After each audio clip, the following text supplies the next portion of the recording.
Hello, my dear friends. So, welcome to this online class. I know you are all long to come to this school, meet your friends, and make friendship and learn together. And in fact, that is the best way to learn. But unfortunately, because of the present situation, we are not able to do so. That's why we are going through this online class because there is no other way. We need to save our life by keeping social distancing and so on. So we shall try to adjust maximum. There are inconveniences are there, but let us try to do our level best in order to gain maximum knowledge, in order to benefit maximum from these online classes, and let us always try our level best, give our best in order to learn. So you also need to read your textbook several times. Just don't depend on this explanation alone. Read your books again and again. Understand, underline the important points. And in case if you have any doubt, you are free to contact me, text me, or message me in the comment box as well. So let us today begin with our political life. And in the political life, the first lesson is dealing with the Constitution of India. You know what is Constitution? It is a set of written rules. We know everything has got a rule. In your own family, you know there may not be written rules, but there is a common rule is there, understanding is there. What is expected of each member, how they are supposed to perform, what they are supposed to perform, and so on. If you take a game, for example, football, there is a set of rules are there. Each player, how are they expected to play? And when they break that rule, it is called foul. Suppose there is no rule, then there will be no foul as well. So every game has got a set of rules, what is expected of the players. In the same way, every society has got its own rules. How the members of the society is expected to behave. What are the things they are allowed to do? What are the things that they are not allowed to do, and so on. And when they are not following the rules, it is said that they will get punishment. The police will come into action, they will arrest them, they will put them into jail, produce them in the court, and so on. So that is because there is a rule is there and people have broken that rule. That's why they have to undergo that punishment. So India is a big country and so many people are there, so many castes are there, tribes are there, so many religions are there. So people belong to all these groups, religious groups, linguistic groups, caste groups, and so on. So each of them have got their own rules in their own society, in their own state. They have their own rules. Apart from that, there is a rule belonging to meant for all the people of the country, and that is called Constitution.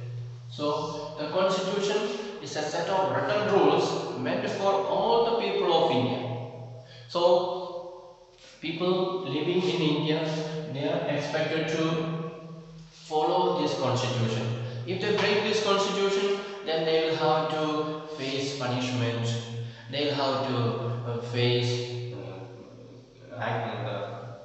punishment, and criminal punishment will be initiated towards them, and so on. So every member will have to follow this Constitution. We know India was under the British rule for such a long time, more than 150 years. And during that time, we had no constitution of our own. Whatever the British rulers said, we had to obey. That was the situation in India. But when India got freedom, the great leaders of India, the freedom fighters of India, they joined together. They discussed together and said, we shall have our own constitution. We shall have the best constitution for us. We shall not just listen to what others say, but let us see what is good for us and let us decide, and we shall go for it. That was the decision that the leaders of Indian constitution, the Indian nation, decided. Therefore, they wrote down a constitution. It was not written down within 1 day or 2 days. They took 3 days, 3 years in order to write down this constitution.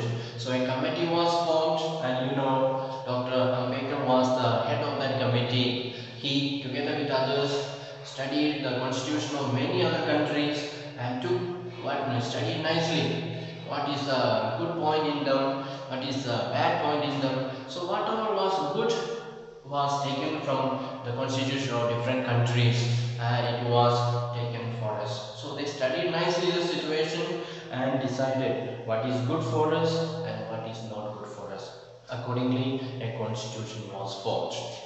Now, in India, we have a form of government called democratic government.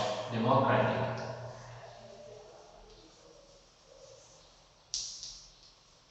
So that is the type of government that we have, democratic government. I hope you all know what is democratic.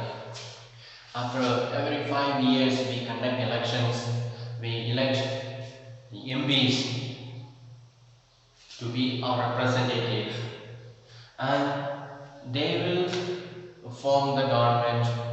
The majority party will form the government and they will elect a leader who will become the Prime Minister, and Prime Minister together with his council of ministers will rule the country. That is the form of government is called democratic form of government. So it is we who are electing the MPs and they will become the ministers. They will become our ruler. They will become the ministers. So it is the people who decide. We know there are different forms of governments are there. Some countries will have monarchy, that means the king will be ruling. King will be above all. And whatever the king decides will be the final. That is called monarchy rule. And there is also army rule. Some countries are ruled by army. So they will decide what is to be done and so on.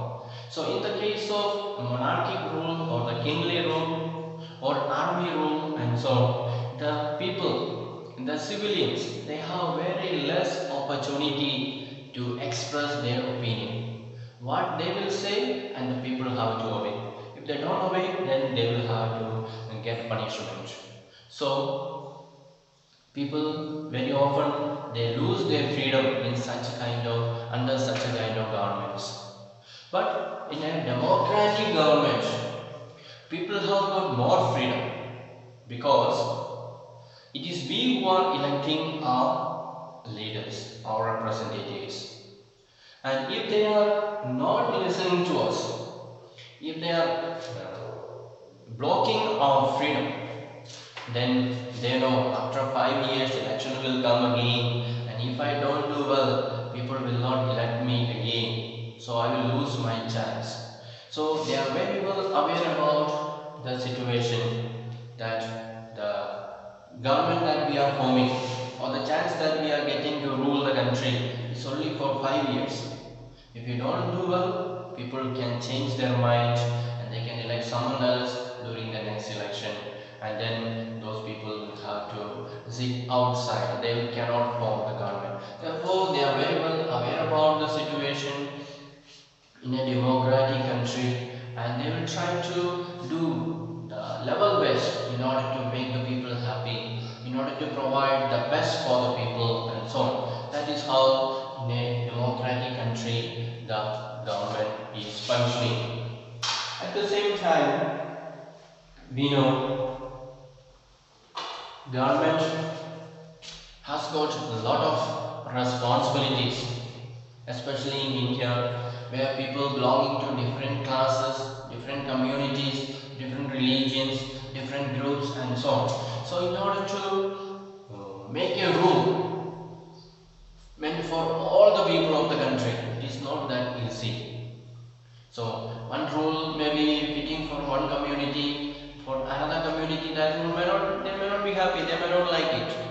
Therefore, when Dr. Ambedkar and others made this constitution, they studied the Indian situation nicely, and they decided what kind of rule will be the best for everyone. Not just for persecuting one person and favoring another person, but it is meant for every person. How can it help every person belonging to every community or every society in India? So the constitution is made in such a way that it will benefit every person in the country. And a little information about the constitution, about the constitution committee and so on. So it was in 1934.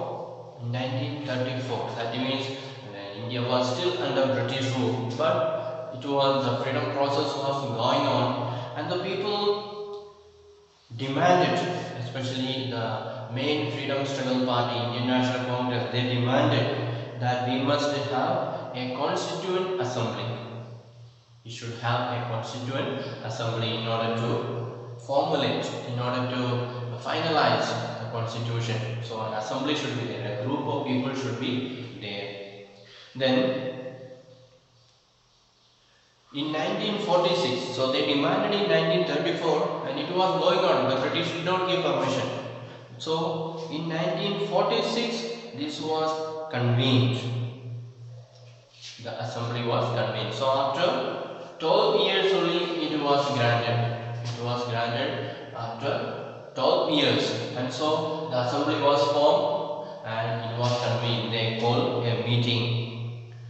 Then between 1946 and 1949, the Constituent Assembly drafted a constitution for independent India.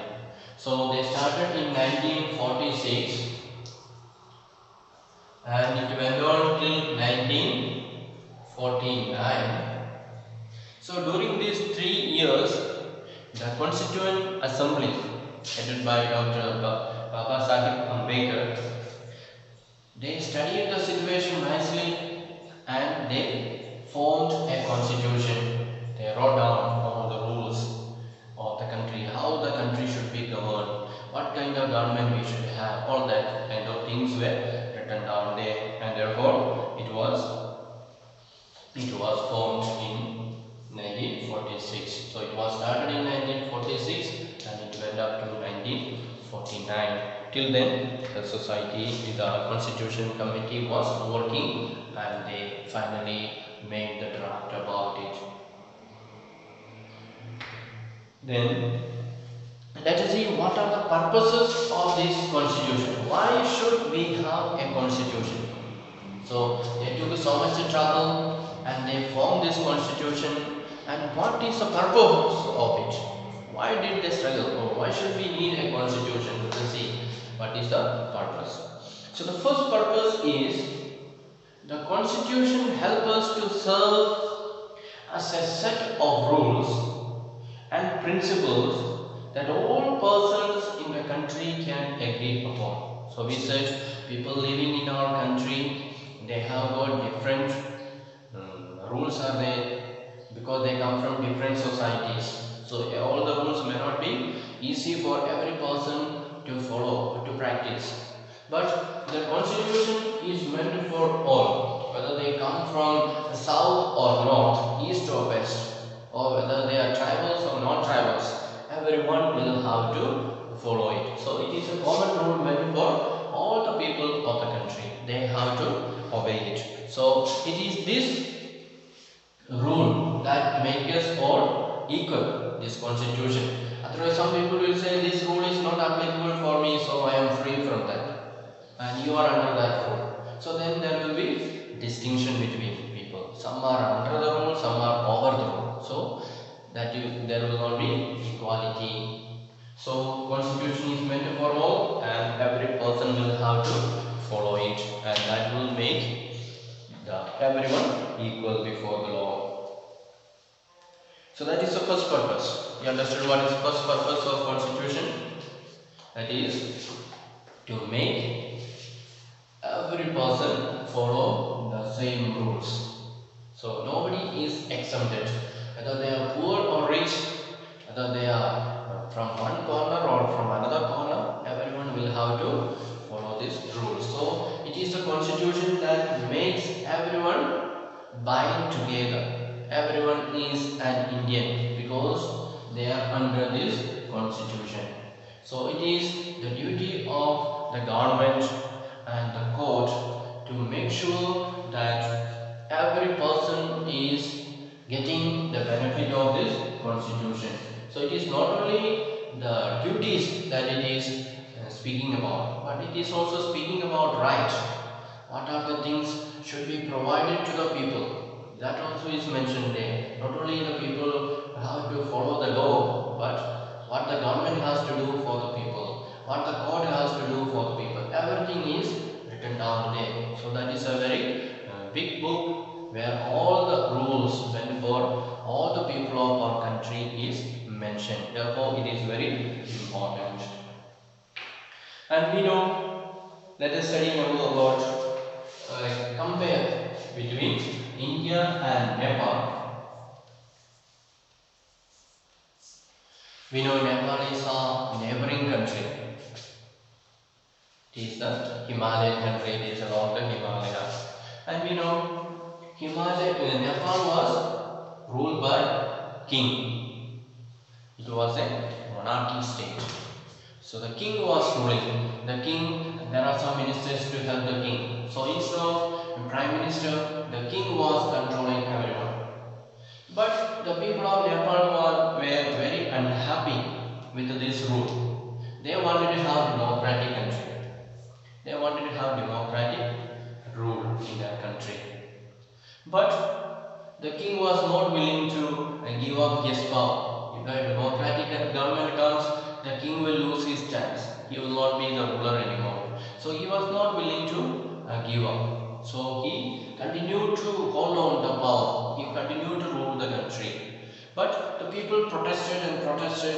Lot of protest was there in the street. Rallies were there. Lot of protests were done by the people. So finally, the king agreed to have a democratic country, to elect a prime minister and to have his ministers and to hold elections. People can conduct elections and so on. So it was done, and finally in 1990, the year 1990, Nepal became a democratic country. But so the democratic country, the democratic government continues, and in 2002, in the year 2002, that means after 12 years, they got democratic government in the year 1990. But after 12 years, that is in 2002, the King Gyanendra, the king was there. Though the country became democratic, the king was there. He had no power and so on, but king was there. So that time the king was King Gyanendra, and what did he do? He said, the country there is lot of violence is there, lot of terrorists are there, Maoists are there. So this democratic government is not good for controlling the terrorism, controlling the Maoists. So he dismissed this democratic government and he became a monarchy again. He brought back the kingly rule again. So like before, Nepal became monarchy again.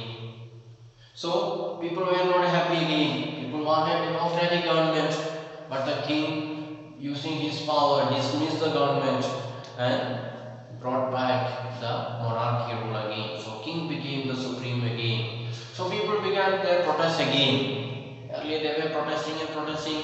Finally king gave permission to start democratic government. Now the kingly rule came back again.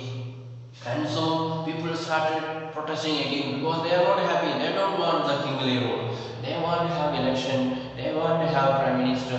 They want to have MPs and so on. So they want to have that kind of election. So they started protesting and protesting. And what happened after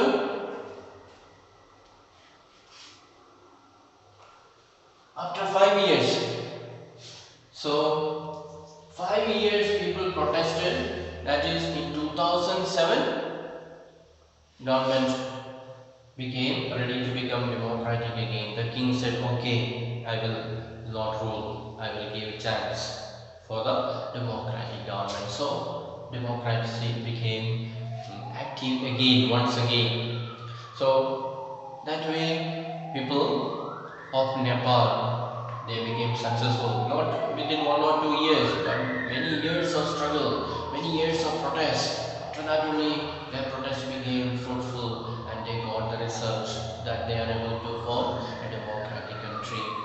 Now, the country was a monarchy, so monarchy country will have a constitution that the country will be ruled by the king and so on. So many rules will be written down there.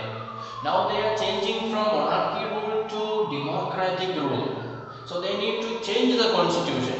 They cannot go with the old constitution. Old rules are different. That is fitting for kingly rule. Now they are going to rule by the democratic government. And so the constitution or the rules will be different. So they have to write down, just like India was writing down when India got freedom. India was writing down the constitution. The same way now Nepal also will have to sit down and write the constitution.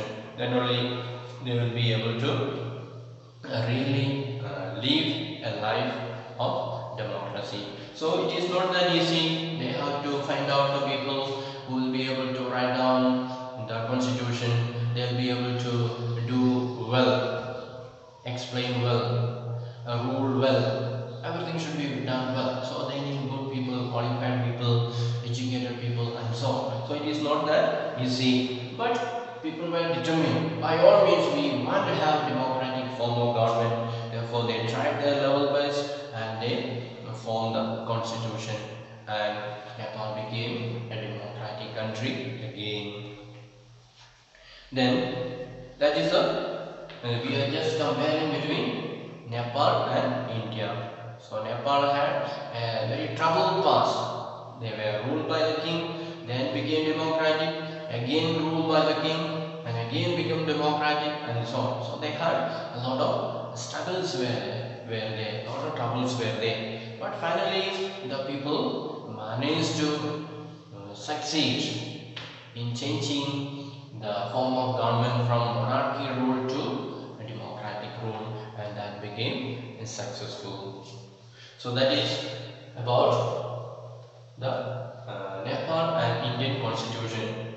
Remember, we are studying about the Indian constitution, and we said one point what is important. So why we need the constitution? One thing or the reason is that we said we need to make a rule meant for all the people of our country. That is one thing. It is binding on all. It is everyone will have to follow it. Nobody will be excused. So that is one thing. And for today it is a beginning. So we shall just stop with that point. In the next class I will explain again. There are many more purposes are there of the constitution. Why we need a constitution? There are many more points are there. In the coming days I will be explaining to you.